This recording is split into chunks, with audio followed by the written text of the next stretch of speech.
Snehová kalamita na krajnom východe Slovenska úplne zastavila premávku nad vodárenskou nádržou Starina. O 17.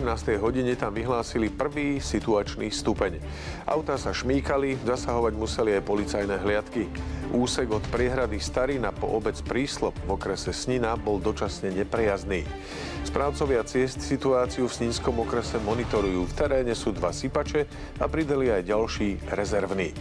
Problémom cesty nad Starinou, plnej zákrut, stúpaní a klesaní, je to, že ju nemôžu posypať chemickým posypom pre ochranu vodného zdroja. Používať smú iba kamenný posyp. Vodičom v danom úseku odporúčajú aj snehové reťaze. Kým iní by pritom zrejme jačali, oni si veselo spievajú. Hovoríme o partii otužilcov, ktorí sa dnes ponorili do ľadovej vody na splave Cirochy. Len čo tam vošli, už znela z rieky ich vlastná otužilecká hymna. Na brehu si dokonca varili kapustnicu a piekli zemiaky. Viaceré vedecké štúdie hovoria, že otužovanie zlepšuje imunitu aj náladu. Pozrite sa teda na týchto chladovzdorných ľudí, možno vás inšpirujú.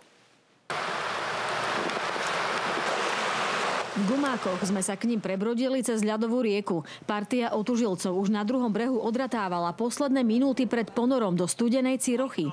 8 minút do ponoru.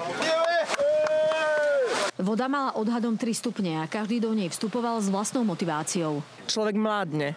Takže potade som ako 18-ka, keď idem z vody, ešte sa musím naučiť ponoriť, aby som bola aj hore.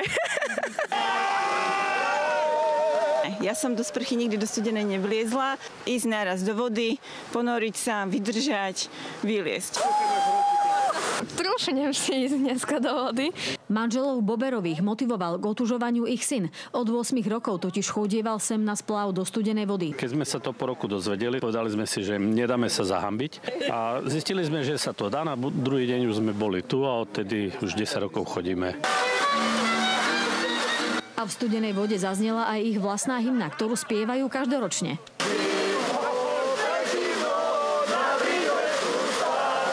Na brehu sa piekli zemiaky a rozvoniavala kapustnica. Ale doraz príde manželka, na ju varila, ja nie. Ja jen myšam. Výborná. Jak odo mňa. Pre Rusínov je to zároveň rozlúčka so starým rokom, keďže ten nový privítajú podľa juliánskeho kalendára až o 2 dní. Zo Stakčína, Katarína Kleknerová, televízia Joj.